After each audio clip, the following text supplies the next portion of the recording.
سامعین کرام، آپ سن رہے ہیں ایک دلچسپ اردو جاسوسی کہانی جس کا نام ہے غازی۔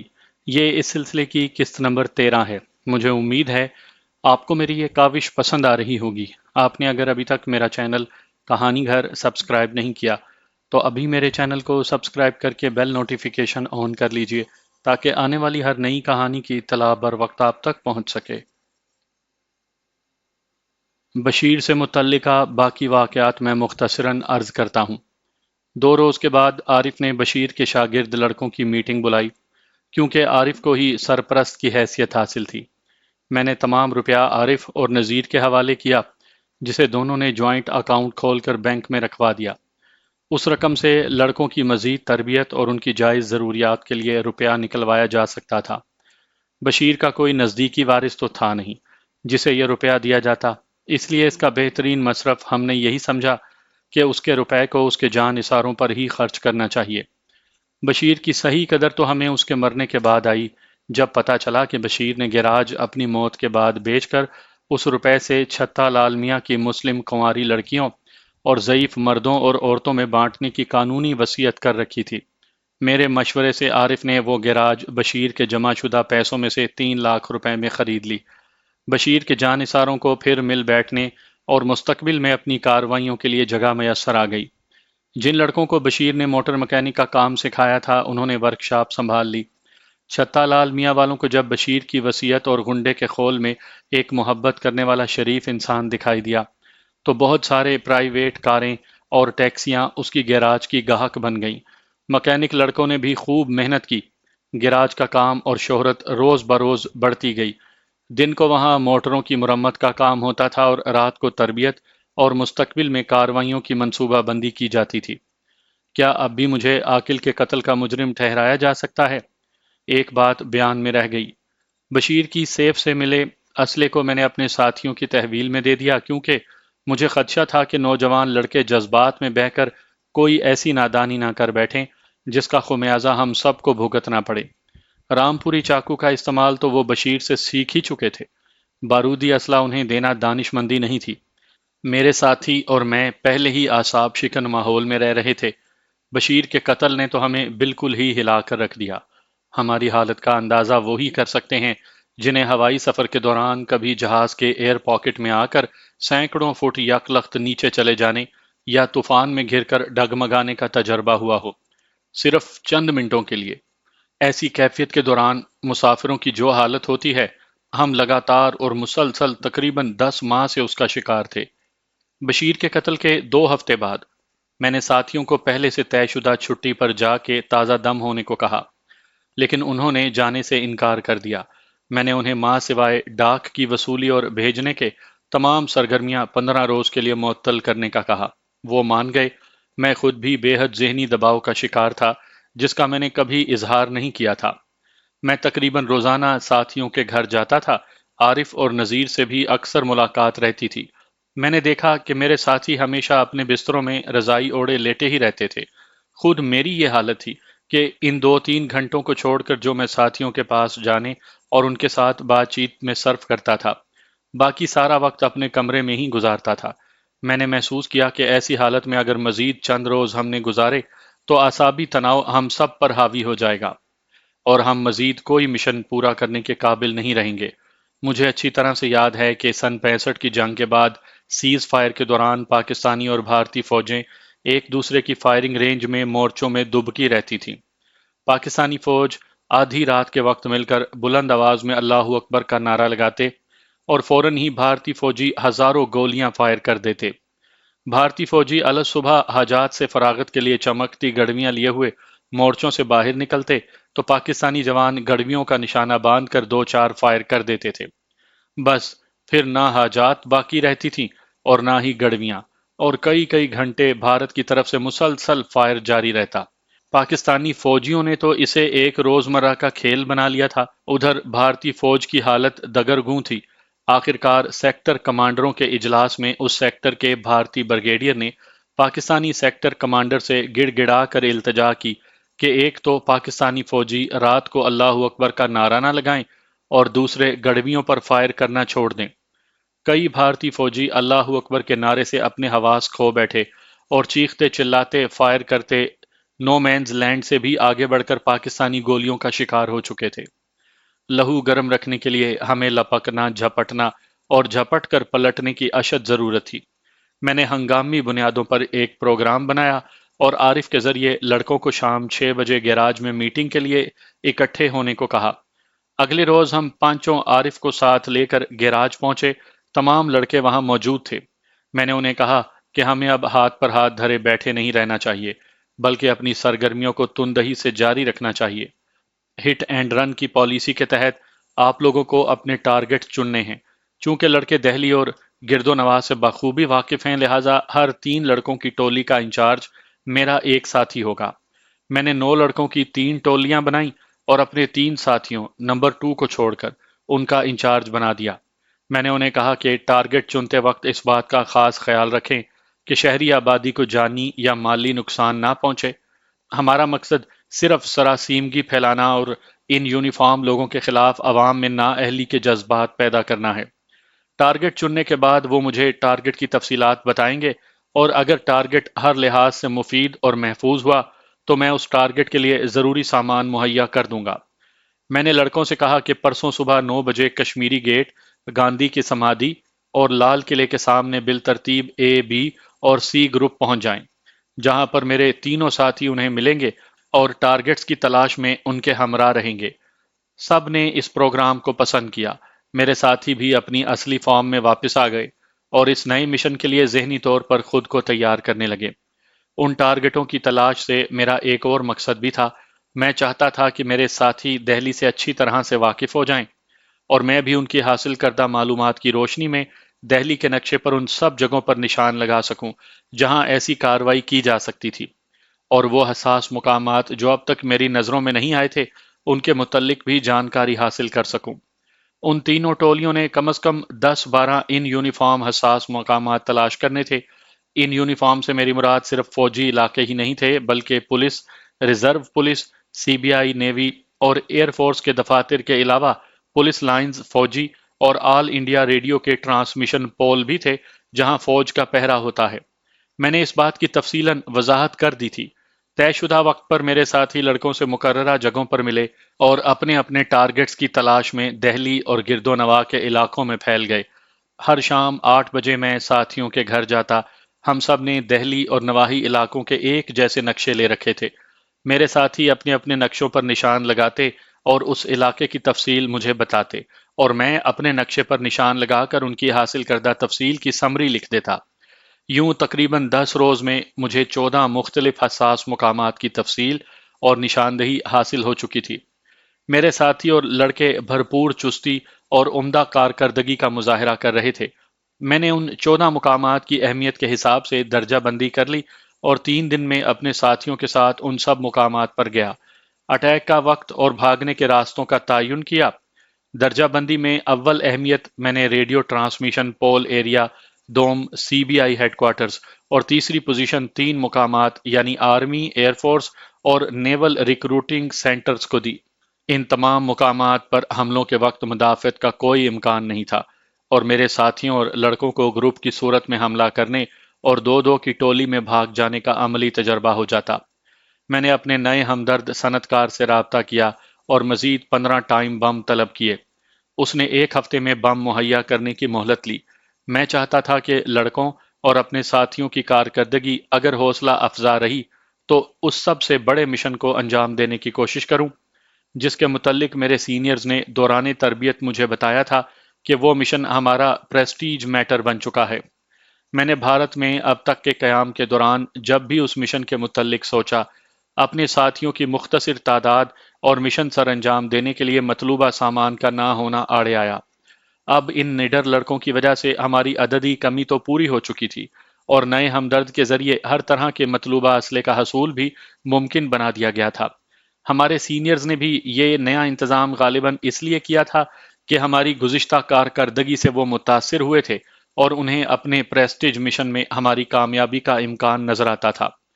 وہ مشن تھا بھارت کے اس ہوائی اڈے کا جس کا رن وے جنگی طیاروں کے فیولنگ اور پارکنگ ریمپ کا انتظام پہاڑ میں سرنگیں کھود کر پہاڑ کے اندر کیا تھا، اور 1/3 رن وے بھی پہاڑ کے اندر ہی تھا، اور وہاں بھارت نے اپنے اپ گریڈڈ MiG-21 روسی Su-7 کے علاوہ روسی تعاون سے بھارت میں تیار کردہ HF-24 جہاز محفوظ کیے ہوئے تھے۔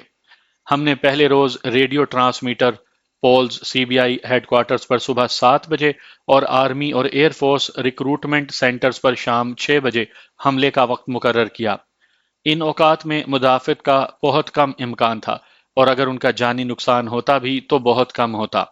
ایک ہی دن میں 4 مختلف حساس مقامات پر بم دھماکوں سے تباہی، اور وہ بھی بھارتی دارالحکومت میں، پورے بھارت کو ہلا کر رکھ دیتی۔ میں نے کئی بار ان چاروں ٹارگٹس پر جا کر حملے کے بعد بھاگنے کے راستوں کا تعین کیا۔ دشواری صرف ریڈیو ٹرانسمیٹر پولز پر حملے کے بعد فرار کی راہ کا تعین کرنے میں پیش آئی۔ ٹرانسمیشن کے پولز دہلی کے انڈسٹریل ایریا کے ختم ہو جانے کے بعد مین GT روڈ پر دہلی سے قریباً 30 کلومیٹر کے فاصلے پر تھے، اور وہ سارا ایریا خاردار تاروں سے گھرا ہوا تھا۔ اندر داخل ہونے کا صرف ایک راستہ تھا، اور ٹرانسمیشن پولز کے درمیان ریلے اسٹیشن کے 2 کمرے اور گارڈز کے لیے بھی 2 کمرے بنے ہوئے تھے۔ نگرانی کے دوران مجھے ایک وقت میں صرف 2 گارڈ ہی دکھائی دیے، جو بیشتر وقت گارڈ روم میں ہی گزارتے تھے کیونکہ بادلوں کی وجہ سے انہیں دھوپ سیکنے کو میسر نہیں تھی۔ پچھلی جانب کی خاردار تاروں کو کاٹ کر ریلے اسٹیشن تک بغیر گارڈز کی نگاہ میں آئے پہنچنا بہت آسان تھا۔ مسئلہ صرف بم رکھنے کے بعد مین روڈ تک واپس آنا اور وہاں سے دہلی تک آنے کا تھا۔ اس کا حل یوں نکالا گیا کہ بم کو آن کر کے پھٹنے کا وقفہ 45 منٹ کا رکھا جائے۔ واپسی کے لیے گاڑی مہیا کرنے کی ذمہ داری عارف کو سونپی گئی۔ CBI کا ہیڈ کوارٹر پرانی دہلی میں ایک قدیم عمارت میں قائم تھا۔ ایک بغیر دروازوں کے مغلیہ دور کے طرز کا داخلے کا اتنا بڑا دروازہ تھا کہ بڑا ہاتھی بھی بآسانی گزر جائے۔ دروازے سے گزر کر مستطیل میدان میں عملے کی اور سرکاری گاڑیوں کی پارکنگ تھی، اور اس میدان کے 3 اطراف برآمدے اور کمرے بنے ہوئے تھے۔ ہمیں یقین تھا کہ وہیں پر زیر زمین ٹارچر سیل اور لاک اپ بھی ضرور ہوں گے۔ یہاں پر پروگرام کے مطابق پارکنگ لاٹ میں سرکاری گاڑیوں کے درمیان والی گاڑی میں بم رکھنا تھا تاکہ دھماکے سے دونوں اطراف کھڑی گاڑیوں کو بھی نقصان پہنچے۔ صبح 7 بجے سویپرز کے بھیس میں ان گاڑیوں تک پہنچنا اور بم رکھنے کے بعد فرار ہونا بہت آسان تھا۔ نیول ریکروٹنگ سینٹرز کو ہم نے فی الحال اپنی لسٹ سے نکال دیا تھا۔ آرمی اور ایئر فورس ریکروٹنگ سینٹر پر شام 4 بجے کے بعد صرف 2-3 گارڈز اور سویپرز کی حکمرانی ہوتی تھی۔ ان دونوں جگہوں کی 4 دیواری 4 سے 5 فٹ تک بلند تھی، اور اسے پھلانگ کر اصل عمارت کے بڑے دروازے تک پہنچنا اور بم رکھ کر دروازہ بند ہونے کی صورت میں کھڑکی کا شیشہ کاٹ کر بم اندر پھینکنا اور سلامتی سے واپس لوٹنا بھی ایسا دشوار نہیں تھا۔ ان دونوں جگہوں پر بم پھٹنے کا وقفہ 30 منٹ رکھنے کا طے ہوا۔ یہ دونوں سینٹر بھی نئی دہلی میں سفارت خانے کے قریب ہی جنپت کے علاقے میں واقع تھے۔ میں نے ان حملوں کے دوران پیش آنے والی ہر ممکن دشواری اور تمام جزیات پر اپنے ساتھیوں سے کئی بار مشورہ کیا اور لڑکوں کو کئی بار ریہرسل کروائی۔ ہمارا ہوم ورک پوری طرح سے مکمل تھا اور ہم سب اس پر متفق اور مطمئن تھے۔ حملے کے وقت تک کا تعین کیا جا چکا تھا۔ اب ہمیں بموں کی وصولی کے بعد صرف تاریخ کا تعین کرنا تھا۔ میں نے یہ فیصلہ کیا تھا کہ یہ حملے اتوار کے روز کیے جائیں، کیونکہ چھٹی کی وجہ سے CBI کی بیشتر گاڑیاں ہیڈ کوارٹرز میں موجود ہوں گی۔ دوسرا، ریکروٹنگ سینٹرز پر بھی بالکل خاموشی ہوگی، کیونکہ بعض اوقات امیدواروں کے ٹیسٹ خاصی دیر تک جاری رہتے تھے۔ میری ہدایات پر میرے ساتھیوں نے خاردار تار کاٹنے کے لیے ایک بڑا کٹر، ربڑ کے بڑے بڑے دستانے، سویپرز کے مخصوص لباس، شیشہ کاٹنے کے لیے ہیرا لگی قلمیں، شیشے کو بغیر آواز علیحدہ کرنے کے لیے ربڑ کے ویکیوم۔ یہ ویکیوم ربڑ بچوں کے کھلونوں کی دکان سے خریدے تیروں کے آگے لگے ویکیوم ربڑ تھے۔ اپنے اور لڑکوں کے لیے کینوس شوز اور اونی ٹوپیاں، جنہیں کھول کر گردن تک لایا جا سکتا تھا اور صرف آدھا چہرہ دکھائی دیتا ہے، خرید لیں، اور ان ٹوپیوں پر پشت کی جانب صرف آنکھوں کی جگہ پر سوراخ کر لیے تاکہ اگر ضرورت پیش آئے تو حملے کے دوران ان کی شناخت نہ ہو سکے۔ غرض یہ کہ پلان کے مطابق ہماری تمام تیاریاں مکمل تھیں۔ اس بار بھی مجھے ان مشنز کو صرف مانیٹر کرنا تھا، عملی حصہ نہیں لینا تھا۔ طے شدہ مقام اور وقت کے مطابق مجھے 2 سوٹ کیسوں میں حفاظت سے پیک کیے ہوئے 15 ٹائم بم بھی مل گئے۔ اپنے ساتھیوں کو ایکٹیویٹ کرنے کے لیے میں نے 4 جگہوں پر بم پلانٹ کرنے کی ذمہ داری سونپی۔ لڑکوں نے انہیں کور دینا تھا۔ صبح والی 2 ٹولیوں میں سے ایک کو اسی شام دوسرے ٹارگٹ پر حملہ کرنا تھا۔ یہ ٹولی میرے جوڈو کراٹے کے ماہر ساتھی کے زیر نگرانی تھی۔ میرے نمبر 2 نے بہت ضد کی کہ اسے بھی چاروں میں سے ایک مشن دیا جائے، لیکن میں نے اسے اجازت نہ دی۔ ہمارا ٹرانسمیٹر آپریٹر وہی تھا، اور خدا نہ خواستہ مشن میں ناکامی کی صورت میں ہمارے ٹرانسمیٹر کا پاکستان سے رابطہ ختم ہو جاتا۔ میں نے اس مشن کے لیے بھی پاکستان سے اجازت نہیں لی تھی۔ مجھے ایک جنرل ہدایت دی گئی تھی کہ ہر کام وہ کرو جس سے عوام میں سراسیمگی پھیل سکے، اور اسی ہدایت کے تحت میں نے گزشتہ اور یہ مشن ترتیب دیے تھے۔ میں نے آئندہ جمعے کی شام ساتھیوں کے ہمراہ لڑکوں سے میٹنگ کی۔ عارف اور نذیر بھی اس میٹنگ میں شامل تھے۔ میں نے انہیں آخری ہدایات دیں اور بتایا کہ آئندہ اتوار کو یہ مشن سر انجام دینے ہیں۔ میرے ساتھیوں کے پاس اپنا اسلحہ تھا۔ بشیر کی سیف سے ملے اسلحے میں سے میں نے 3 ریوالور اور گولیاں تینوں ٹولیوں کے اسمارٹ لڑکوں کو دیں اور کہا کہ اسلحے کا استعمال صرف اسی صورت میں کیا جائے جب کوئی اور راستہ باقی نہ رہے، اور مشن مکمل کرنے کے بعد اسلحہ میرے ساتھیوں کو واپس کر دیا جائے۔ عارف کے ذمہ گاڑی کا انتظام کرنا اور ٹرانسمیشن پولز تک چاروں کو لے جانے اور واپس لانے کی ڈیوٹی تھی۔ تمام انتظامات اور ہدایت کو آخری بار دہرا کر ہم واپس چلے آئے۔ ساتھیوں کو گھر پر چھوڑ کر میں اپنے ہوٹل میں واپس آ گیا۔ میں نے ساتھیوں کو علیحدگی میں خبردار کر دیا تھا کہ اگر ان کی ٹولی کا ایک لڑکا بھی غیر حاضر ہو تو مشن کو ملتوی کر دیں۔ بشیر کے قتل کے واقعے نے مجھے بے حد چوکنا کر دیا تھا، اور مجھے کسی پر بھی پورا اعتبار نہیں رہا تھا۔ اس مشن کی تمام تفصیلات میں پلاننگ میں بیان کر چکا ہوں، لہٰذا انہیں دوبارہ بیان کرنے کی ضرورت نہیں۔ اتوار کی صبح 7 بجے ہی میں ساتھیوں کے گھر پہنچ گیا، اور نذیر، میں اور میرا نمبر 2 نذیر کے ڈرائنگ روم میں بیٹھ کر مشن کے نتائج کا انتظار کرنے لگ گئے۔ سب سے پہلے سی بی آئی کے ہیڈ کوارٹرز جانے والی ٹولی کا نگران میرا ساتھی آیا۔ اس نے بتایا کہ سویپر کے بھیس میں اسے گاڑیوں تک پہنچنے میں کوئی دقت پیش نہیں آئی، اور وہ درمیان والی گاڑی میں بم رکھ کر بلا کسی کی نظروں میں آئے وہاں سے نکل آیا۔ ریوالور والے لڑکے نے ریوالور اسے واپس کیا، اور چاروں الگ الگ راستوں پر سے چلتے گئے۔ قریباً 1 گھنٹے کے بعد عارف میرے ساتھی کے ساتھ واپس آیا اور اپنی کامیابی کا مزدہ سنایا۔ بم پھٹنے کے وقت سے بہت پہلے ہی دونوں ٹولیاں اپنے ٹارگٹ سے بہت دور پہنچ چکی تھیں۔ اب ہمیں اخباروں کے زمیمے چھپنے کے وقت کا انتظار کرنا تھا۔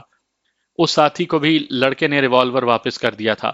عارف نے بتایا کہ وہ ٹرانسمیشن پولز کے سامنے مین روڈ پر گاڑی کا بونٹ اٹھا کر ان کا انتظار کرنے لگا، اور کسی نے بھی وہاں اس کی موجودگی کا نوٹس نہیں لیا۔ چاروں کاروائی مکمل کر کے ٹہلتے ہوئے واپس آ گئے، اور وہ گاڑی بھگا کر دہلی چلا آیا۔ نذیر نے دوپہر کے کھانے کا انتظام اپنے ہاں کر رکھا تھا۔ میں نے کھانے کے بعد اپنے نمبر 2 کو بھیجا کہ اگر کوئی زمیمہ چھپا ہو تو لے آئے۔ تھوڑی ہی دیر میں نمبر 2 خوشی سے سرخ چہرے کے ساتھ فاتحانہ انداز میں واپس آیا۔ اس کے پاس انگریزی اور ہندی میں چھپے زمیمے تھے۔ انگریزی زمیمے میں سی بی آئی اور ٹرانسمیشن پولز پر دھماکوں کی خبریں جلی سرخیوں کے ساتھ چھپی ہوئی تھیں۔ مختصر اداریے میں انٹیلیجنس بیورو کے ہیڈ کوارٹرز میں دھماکے سے 7 گاڑیوں کے مکمل تباہ ہونے اور باقی گاڑیوں کو نقصان پہنچنے کا احاطہ کرتے ہوئے اس ادارے کو بری طرح لتاڑا گیا، اور وزیر داخلہ سے استعفیٰ دینے کا مطالبہ کیا گیا تھا۔ اسی اخبار میں ٹرانسمیشن پولز پر ریلے اسٹیشن کے مکمل طور پر تباہ ہونے اور دہلی ریڈیو اسٹیشن کے برباد ہونے پر وزیر مواصلات سے بھی استعفے کا مطالبہ کیا گیا۔ شام 5 بجے تک انگریزی کے 5 مختلف زمیمے ہمارے پاس جمع ہو چکے تھے۔ اخبار والوں کو کیا معلوم تھا کہ ابھی تو صرف انٹرول ہوا ہے، اور باقی آدھا حصہ شام 6 بجے شروع ہوگا۔ ہم نے ایک دوسرے کو بھرپور مبارکباد دی۔ شام کو جانے والی ٹولی کا ساتھی آرام کرنے اپنے کمرے میں چلا گیا۔ ہم نذیر کے ڈرائنگ روم میں ہی بیٹھے وقفے وقفے سے چائے پیتے رہے۔ 5 بجے سے قبل ہی ہمارا ساتھی شام کے مشن کے لیے تیار ہو کر آ گیا، اور ہم سے اجازت لے کر اپنی منزل کی طرف روانہ ہو گیا۔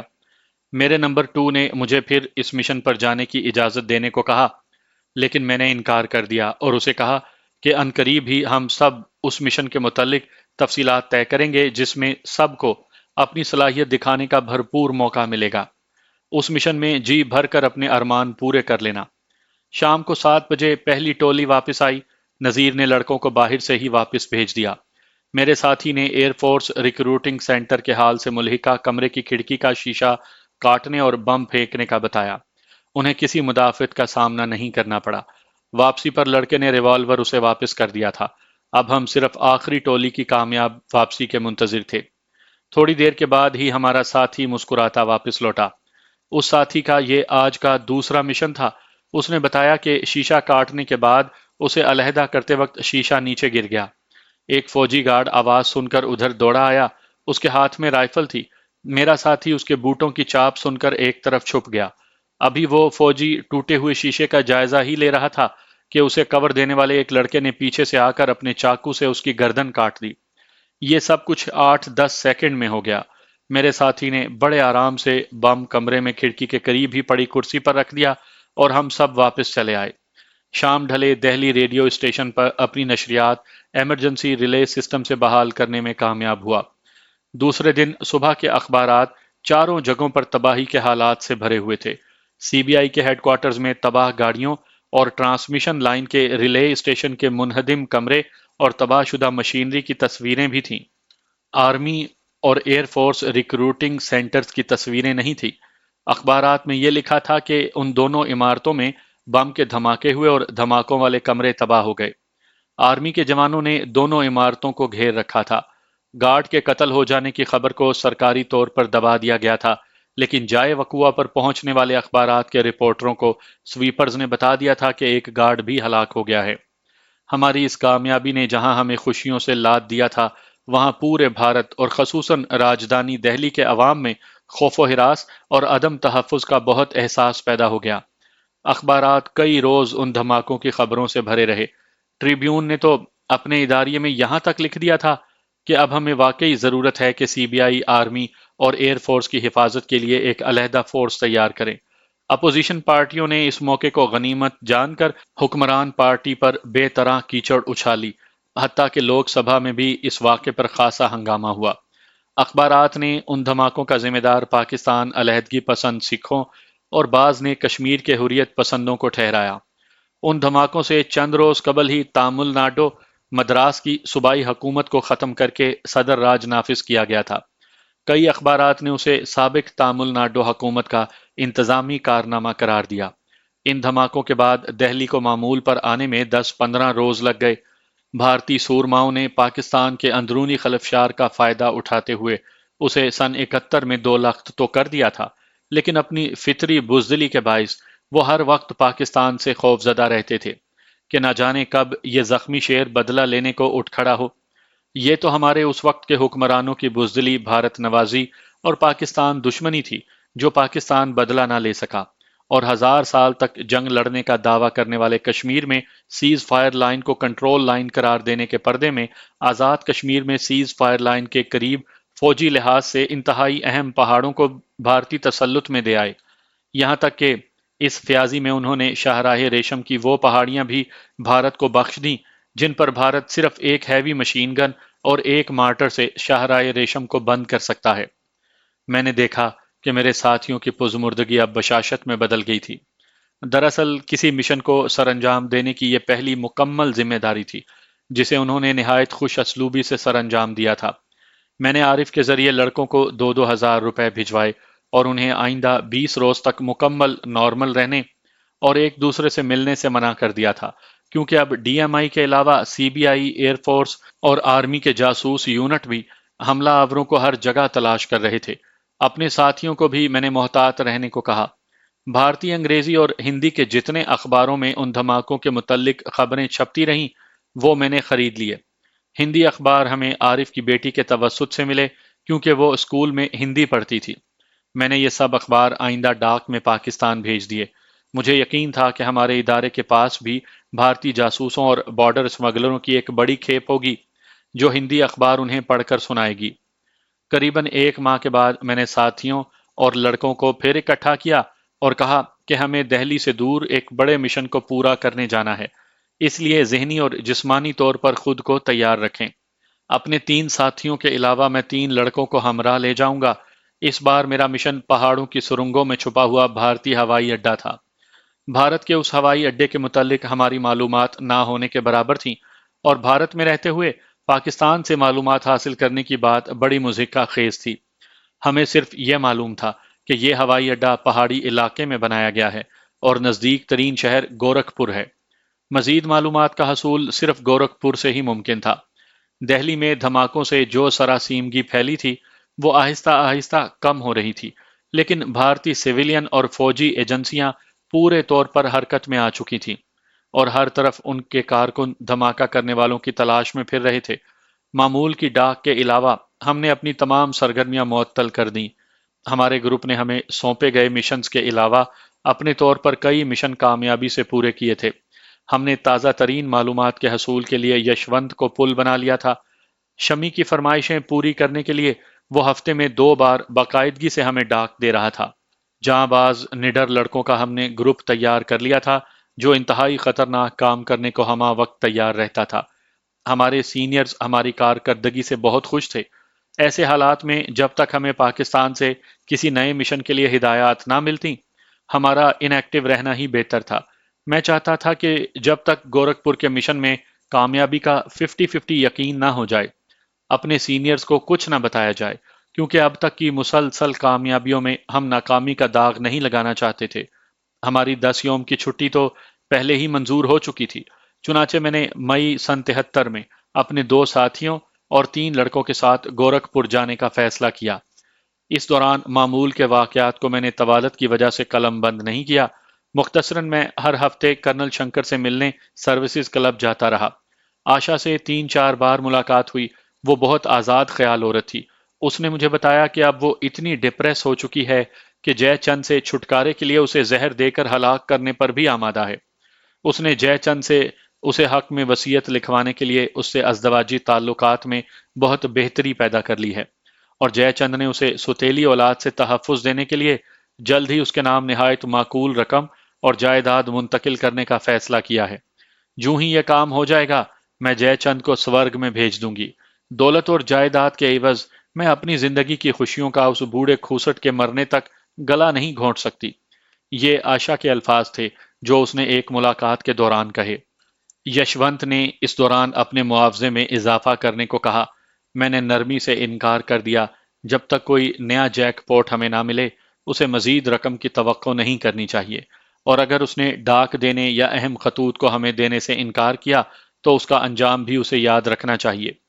ہمارے سب کام معمول کے مطابق نہایت خوش اسلوبی سے ہو رہے تھے۔ مئی کے دوسرے ہفتے میں اپنے 2 ساتھیوں اور 3 لڑکوں کے ساتھ گورکھپور کے لیے روانہ ہو گیا۔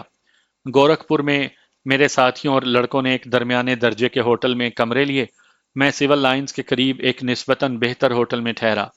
میں نے ساتھیوں کو ہدایت کر دی کہ لڑکوں کو اپنی نگاہ میں رکھیں اور کوئی ایسی بات نہ ہونے پائے جس سے ہماری آمد مشکوک ہو جائے، کیونکہ گورکھپور دہلی کی نسبت بہت چھوٹا شہر ہے اور مشکوک حرکات بہت جلد نظر میں آ سکتی ہیں۔ اگلے روز میں ساتھیوں کے ہوٹل گیا اور ایک ساتھی ایک لڑکے کو 2 ٹولیاں بنائیں اور ایک لڑکے کو اپنے ہمراہ لے کر شہر کے سروے کے لیے نکل کھڑے ہوئے۔ میں نے ساتھیوں کو کہا کہ اگر ضرورت پیش آئے تو لڑکوں کو بولنے دیں اور خود خاموش رہیں۔ لڑکوں کا لب و لہجہ دہلی والوں کا تھا اور میرے ساتھی پنجابی لہجے میں اردو بولتے تھے۔ دہلی میں تو سب چل جاتا تھا، لیکن یہاں صورتحال مختلف تھی۔ گورکھپور اتر پردیش میں ہمالیہ کے دامن میں پہاڑیوں کے سلسلے میں واقع ہے۔ یہ شہر نیپال کی سرحد کے قریب ہے اور ریلوے جنکشن کے علاوہ یہاں بھارتی چھاؤنی بھی ہے۔ ہم شہر میں سارا دن گھومے۔ درمیانے درجے کا شہر ہے۔ ہمیں شہر میں ایئر فورس کے وردی پہنے کوئی بندہ دکھائی نہ دیا۔ دوسرے روز بھی سارا دن شہر میں مارے مارے پھرنے کے باوجود ہمیں کوئی ایسا سراغ نہ ملا جس سے ہوائی اڈے کی موجودگی کی تصدیق ہو سکتی۔ کسی انجان سے ہوائی اڈے کے متعلق پوچھنا انتہائی خطرناک تھا۔ مجھے میجر احسن کے مسلمان بیٹ مین پر بھروسہ کرنے کا انجام یاد تھا، اس لیے ہمیں خود ہی اس تلاش کو جاری رکھنا تھا۔ تیسرے دن میں لڑکے کے ہمراہ شہر سے باہر ایک سڑک پر جا رہا تھا کہ مجھے ایک پیٹرول ٹینکر دکھائی دیا، جس کی رفتار سے معلوم ہوتا تھا کہ خالی ہے۔ میں نے رکشے والے کو اسی سڑک پر جانے کو کہا۔ 2-3 موڑ گزرنے کے بعد مجھے پیٹرول کے ٹینک دکھائی دیے۔ رکشے والے نے پوچھنے پر بتایا کہ شہر بھر کے پیٹرول پمپوں کو یہاں سے ہی پیٹرول سپلائی ہوتا ہے۔ ریلوے اسٹیشن کے قریب بھی 2 ٹینک ہیں، لیکن وہاں کا پیٹرول صرف فوج کے لیے ہے۔ میرے لیے یہ معلومات دلچسپ تھیں۔ میں نے رکشے والے کو واپس شہر چلنے کو کہا۔ شہر میں رکشہ چھوڑ کر ہم نے ایک دوسرا رکشہ لیا اور ساتھیوں کے ہوٹل چلے گئے۔ شام کو میں نے سب کو اکٹھا کیا اور کہا کہ کل وہ ریلوے اسٹیشن کے قریب آئل ٹینکس تلاش کریں اور سارا دن ٹینکس کو جانے والی سڑک پر آئل ٹینکروں کے نمبر اور رنگ نوٹ کریں، اور خصوصی طور پر ان ٹینکروں پر دھیان دیں جن پر ہائی انفلیمیبل کے ساتھ 100 پی سی آکٹین لکھا ہو، کیونکہ لڑاکا اور بمبر جہازوں میں انتہائی صاف اور بغیر ملاوٹ کے پٹرول استعمال ہوتا ہے۔ میرے ساتھیوں نے 2 دن کی تگ و دو کے بعد اس ٹینکر کا سراغ لگا لیا جو خاکی رنگ پر کیموفلاج کیے ہوئے تھا۔ میرے ساتھیوں نے اسے پٹرول لے کر جانے والی سڑک پر 5-6 کلومیٹر تک جا کر وہ جگہ بھی نوٹ کر لی جہاں پر اس سڑک سے مختلف اطراف کو جانے والی سڑکوں کے کٹ ختم ہو جاتے تھے۔ وہ سڑک گورکھپور سے شمال مغرب کی طرف جاتی تھی۔ دوسرے روز میں اپنے ایک ساتھی کے ساتھ اس سڑک پر خاصی دور تک گیا۔ میں نے دیکھا کہ اس سڑک سے اطراف کو جانے والی سڑکیں چھوٹی اور ٹوٹی پھوٹی تھیں، جبکہ یہ مین سڑک جو آگے جاتی تھی شروع سے ہی بڑی اور بغیر ہچکولوں کے ٹوٹ پھوٹ کے بغیر نہایت مضبوط بنی ہوئی تھی۔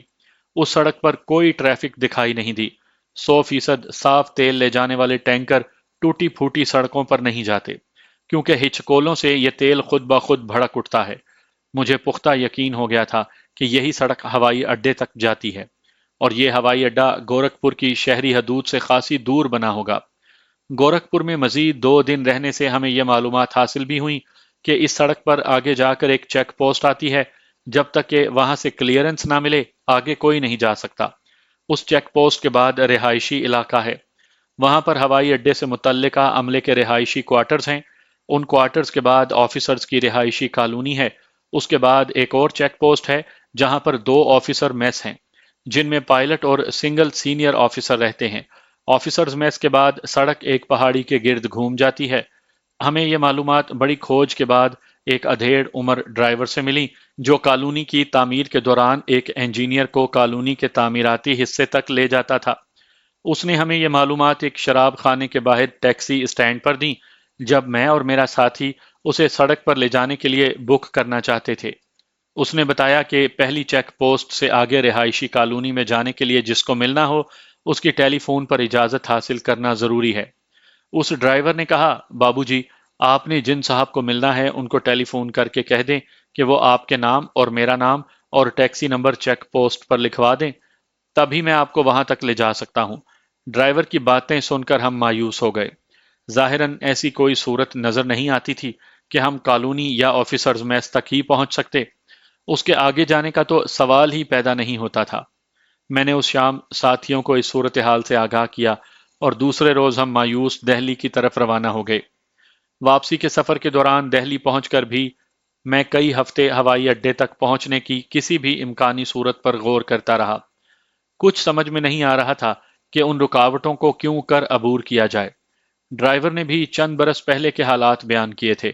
اب جب کہ وہ ہوائی اڈا مکمل طور پر آپریشنل تھا تو کیا سیکیورٹی کے وہی پہلے والے انتظامات تھے یا نئے رائج کیے گئے تھے؟ ان کے متعلق ہمیں کچھ علم نہیں تھا۔ رفتہ رفتہ یہ مشن میرے ذہن سے دھندلاتا گیا اور آخرکار مشن امپاسبل سمجھ کر ہم نے اسے بھلا دیا۔ دہلی میں ہماری معمول کی سرگرمیاں جاری تھیں۔ معمول کے مطابق ڈاک آ جا رہی تھی۔ میرے ساتھی ہفتے میں 2 بار لڑکوں کی تربیت کے لیے بشیر کی گیراج میں جاتے تھے۔ میں تقریباً ہر ہفتے کرنل شنکر سے ملتا تھا۔ اسی صورت میں سن 74 کا موسم سرما شروع ہو گیا۔ اس مرتبہ ہم نے نئے سال کے استقبال دھماکے کرنے کے بجائے ہوٹلوں کی محفلوں میں شمولیت سے کیا۔ سن 74 کی 26 جنوری کی پریڈ بھی ہم نے خاموشی سے دیکھی اور پریڈ میں شامل اسلحہ اور ہتھیاروں کی تصویریں اتار کر پاکستان بھجوا دیں۔ میں سامعین کو ایک وضاحت کرنا چاہوں گا۔ ہماری یہ 8-9 ماہ کی خاموشی غیر معمولی نہیں تھی۔ بھارت میں قیام کے دوران اگر ہر روز ایک مشن پورا کرنے کا کوئی دعویٰ کرے تو وہ محض افسانہ اور من گھڑت قصہ ہوگا۔ بھارت میں ہمارے قیام کا ایک ایک دن ہمارے مشن کی کامیابی تھی۔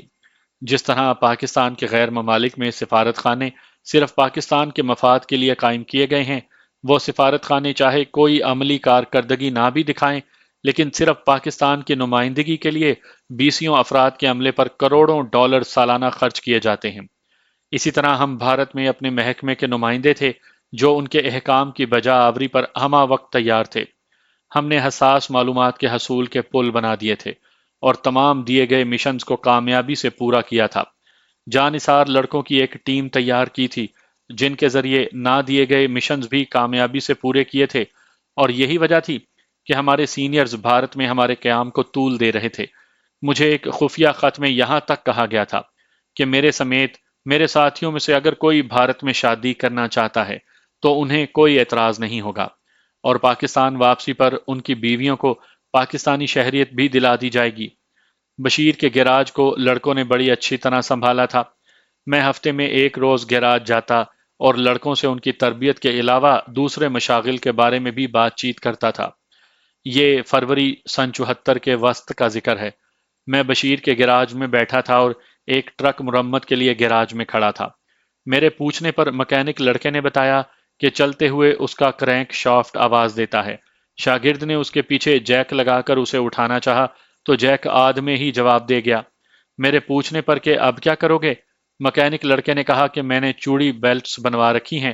وہ ٹرک کے نیچے بیلٹس کو یو شکل میں لٹکا کر اور ان بیلٹس پر لیٹ کر ٹرک کو سڑک پر چلوائے گا اور چلتے ٹرک کی کرینک شافٹ کو دیکھ کر نقص کا پتہ چلا لے گا۔ میرے سامنے ہی اس نے 6 انچ چوڑی 3 بیلٹس ٹرک کے نیچے فٹ کی، ایک بیلٹ اس کی گردن، دوسری کمر کے نچلے حصے اور تیسری اس نے پاؤں کو اٹھا کر رکھا تھا۔ لڑکے نے بیلٹس پر لیٹنے کے بعد ڈرائیور کو ٹرک چلانے کو کہا۔ ٹرک چلنے سے کرینک شافٹ بھی گھومنے لگی۔ 15 منٹ کے اندر ٹرک واپس آ گیا۔ مکینک نے نقص کا پتہ چلا لیا تھا۔ آدھے گھنٹے میں اس نے نقص دور کر دیا اور ٹرک والا اسے 250 روپے دے کر چلا گیا۔ مکینک لڑکے نے بیلٹس کے اوپر لیٹ کر ٹرک چلوایا تھا اور 1 کلومیٹر سے زیادہ فاصلہ اسی صورت میں طے کیا تھا اور اسے خراش تک نہیں آئی تھی۔ میرے دماغ میں روشنی کا ایک جھماکہ ہوا۔